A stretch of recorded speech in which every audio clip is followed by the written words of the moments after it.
Y así me quedé en México, creyendo una palabra de que como cayeron los muros de Berlín e iniciaba un nuevo tiempo, los muros de México de idolatría, de paganismo, de brujería y religiosidad iban a caer y algo nuevo iba a comenzar. Ciertamente fue en el año 94 que conocí este lugar y conocí a hermano Dwayne.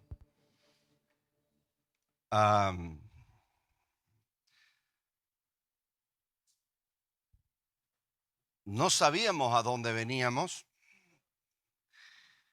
De hecho, 4 años antes, en el año 90, tampoco sabía dónde venía. O sea, veníamos a México. Nos casamos con mi esposa un domingo en la mañana en la iglesia de mi padre, en el culto. Estuvo el culto, se detuvo el culto y nos casamos. Había un misionero, el doctor Ricky Pérez, que estuvo en la boda y yo, el novio, tuve que traducir para mí mismo en mi propia boda. Y nos casamos un 4 de noviembre, pero yo había estado en el mes de julio ya en San Miguel de Allende. Porque sentíamos, había una profecía de que algo estaba naciendo en México.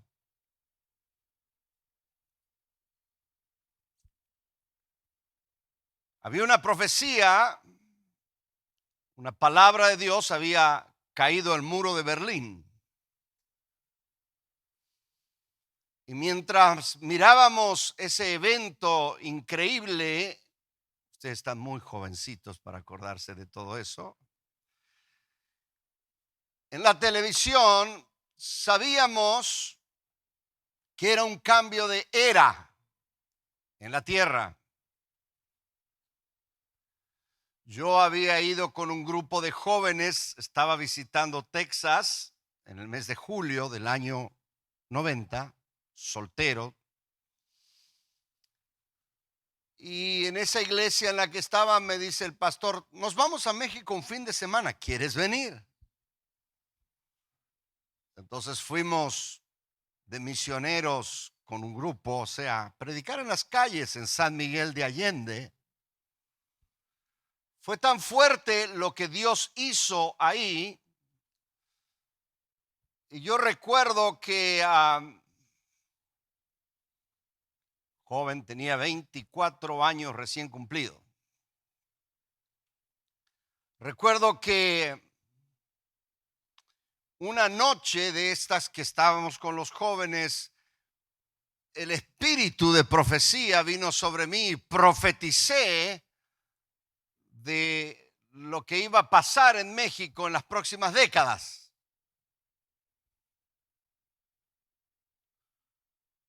Terminando la reunión, y ese fin de semana había un puñado de hermanos que se habían convertido y para entonces no había iglesia en la ciudad. Había una iglesia episcopal, había una iglesia bautista que el pastor estaba preso, ya estaba cerrada, y otra que quisieron abrir, hubo una división y tuvieron que cerrarla. Entonces los hermanitos que se convirtieron esa semana nos decían, ¿y ahora qué hacemos? Entonces dijimos los jóvenes, éramos 15 jóvenes, les repito, 24, yo era del más viejito, 24, había más chiquitos. Le dijimos, bueno, vamos a orar que el Señor les envíe a alguien. Entonces fuimos a orar esa noche en vigilia y el Señor me dice, ¿crees lo que profetizaste anoche? Y esa era una trampa. Porque si decía, no creo, entonces ¿qué haces profetizando? Y si decía, creo, yo sabía por dónde venía la mano. Y no quería contestar. Y de nuevo la palabra, ¿crees lo que profetizaste anoche. Y no contesté. Y vino la palabra del Señor la tercera vez. ¿Crees lo que profetizaste anoche? Y dije, sí, Señor. Entonces quédate. Yo estaba de novio. Como le decía a mi novia, me quedo. No vuelvo a mi país. Trabajaba para el gobierno entonces. Cuando usted trabaja para el gobierno, usted no puede renunciar cuando usted quiere. ¿Me explico? Hay unos asuntos legales ahí. A la mañana, que no había dormido toda la noche, el pastor Paris, amigo del pastor Dwayne y mío, me dijo, ¿ya te habló el Señor? Le digo, sí. Ah, porque ya me había dicho hace 2 días eso a mí. Pero yo le dije, Señor, díselo tú, como María con José, mándale un ángel que se lo diga a él. Y así me quedé en México, creyendo una palabra de que como cayeron los muros de Berlín e iniciaba un nuevo tiempo, los muros de México de idolatría, de paganismo, de brujería y religiosidad iban a caer y algo nuevo iba a comenzar.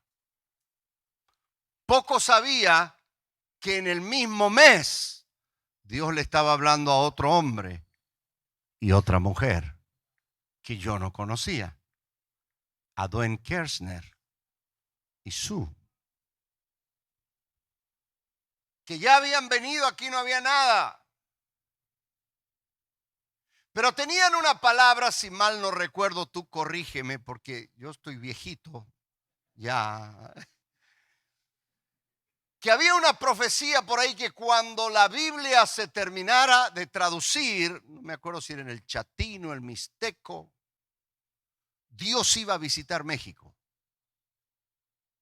Y ese fue el año que la Biblia fue terminada de traducir en ese dialecto que no me acuerdo cuál era. Chatino. El chatino alto.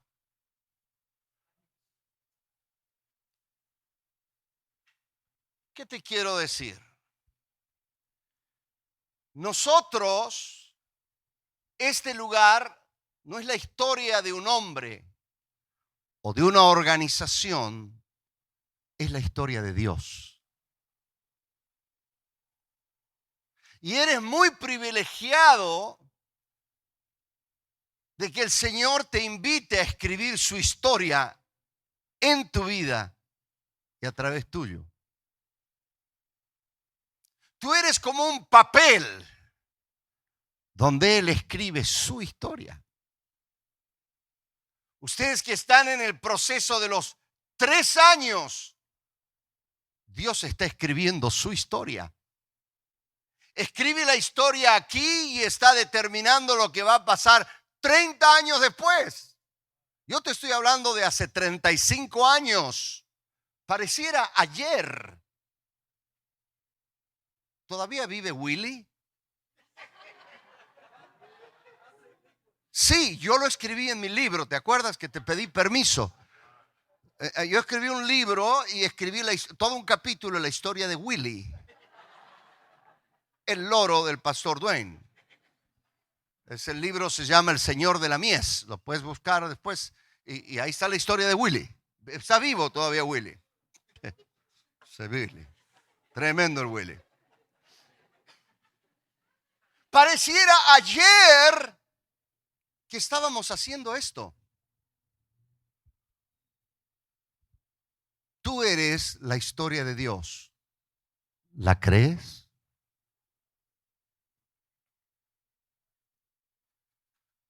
Porque hoy no estamos graduando un grupo de estudiantes, estamos graduando príncipes del reino, princesas del reino, que el Señor va a tomar y ha tomado para escribir los próximos 35 años, para que luego con las canas que yo tengo, tú te pares aquí y cuentes, hace 35 años. 30 generaciones. 30 libros o cuadernos donde el Señor escribió su historia. Ahora, sé que aquí hay personas muy inteligentes, por eso te estás graduando, si no, no sé dónde estarías.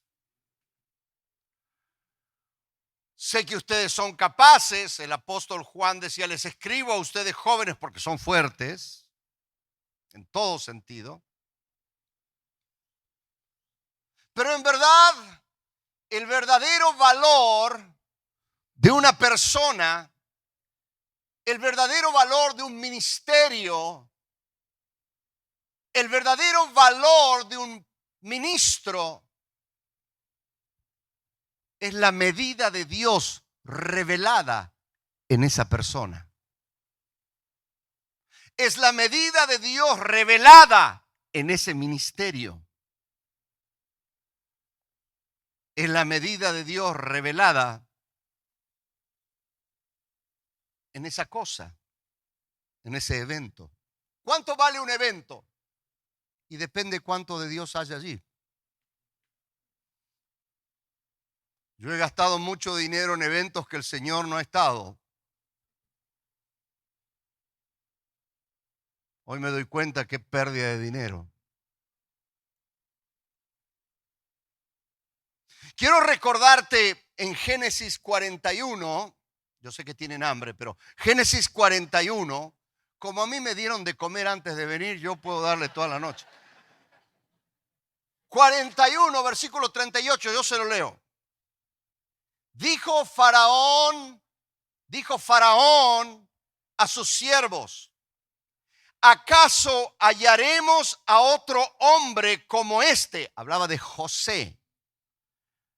¿Hallaremos otro hombre como José en quien esté el Espíritu de Dios?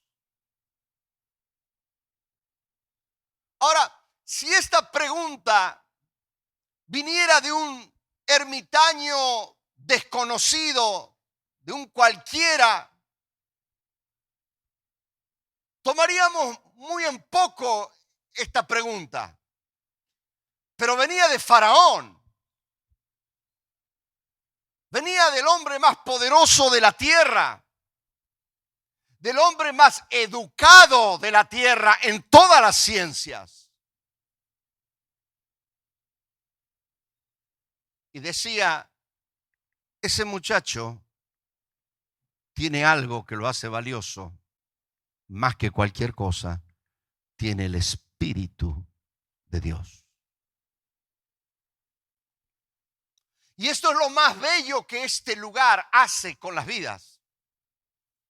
Te lleva a un encuentro con la presencia de Dios. Te enseña a desarrollar una comunión con el Espíritu Santo y la vida de la palabra. Para cuando salgas afuera, los faraones que aún no conocen a Dios reconozcan que tú tienes algo distinto.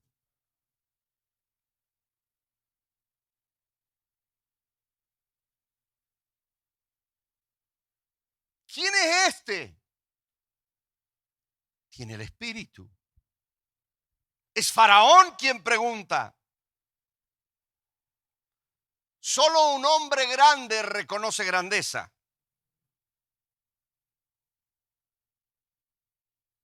Faraón reconoció la grandeza. A veces el concepto de grandeza de los hombres es muy distinto a lo de Dios. A veces lo que los hombres llaman grandeza, Dios lo desecha. Déjame darte un ejemplo. ¿Se acuerda de Juan el Bautista? Cuando estaba en el vientre de su mamá Elizabeth, la palabra profética era: y será grande delante de Dios. Mira, a todas luces de los estándares de la tierra, el Juan el Bautista fue un fracaso. Se vestía mal. Comía cualquier cosa asquerosa. Tenía unos pocos discípulos. Nunca edificó una iglesia, no escribió un libro. Su fe tambaleaba. Jesús le dividió la iglesia. Jesús le dividió, se le llevó los discípulos que él tenía. Y se murió, mira, se murió confundido. Tuvo que mandar a los discípulos a preguntarle a Jesús, cuando él estaba en la cárcel, ¿eras tú el que había de venir o esperaremos a otro? Como diciendo, se me hace que me equivoqué. Un fracaso. Se embaucó en una pelea que no era la suya, porque él fue llamado para preparar el camino del Señor, pero se metió a pelear con Herodes, con una pelea que no era suya, y perdió la cabeza. Eso pasa cuando te metes en peleas que Dios no te llamó.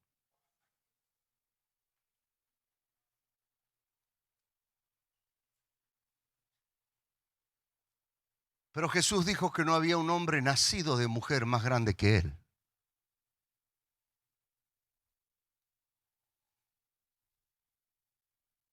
Porque la grandeza de Juan el Bautista no estaba ni en sus actos ni cómo se veía. La grandeza de Juan el Bautista estaba en su corazón, como José.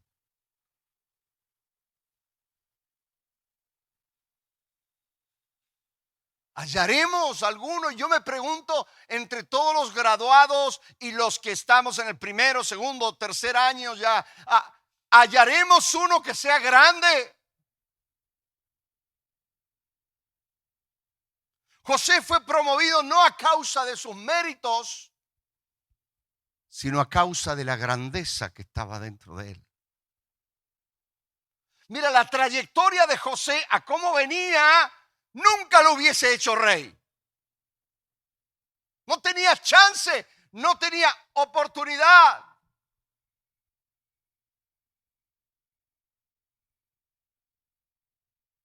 Pero era grande adentro. De hecho, en Génesis, cuando cuenta la historia en el capítulo 39 de José, en el versículo 2, dice, mas Jehová estaba con José. Escuche, mire esta dicotomía, es casi que parece que no está justa, dividido. Fue varón próspero y estaba en la casa de su amo el egipcio. O sea, próspero en la cárcel. Es que la prosperidad no está aquí. La prosperidad está aquí. La grandeza está aquí. Había grandeza en su corazón. ¿Por qué? Por el versículo anterior. El Espíritu de Jehová estaba con él. Mis amados chicos, yo le había pedido mucho al Señor estar con ustedes. No sabía que iba a haber graduación. Solo me invité solo. Porque quería venir, quería estar con Dwayne y con Sue, y le dije a la licenciada Rocío Domínguez, le dije, dile que quiero ir. Y me invité. Y cuando ya venía acá me mandaron un programa.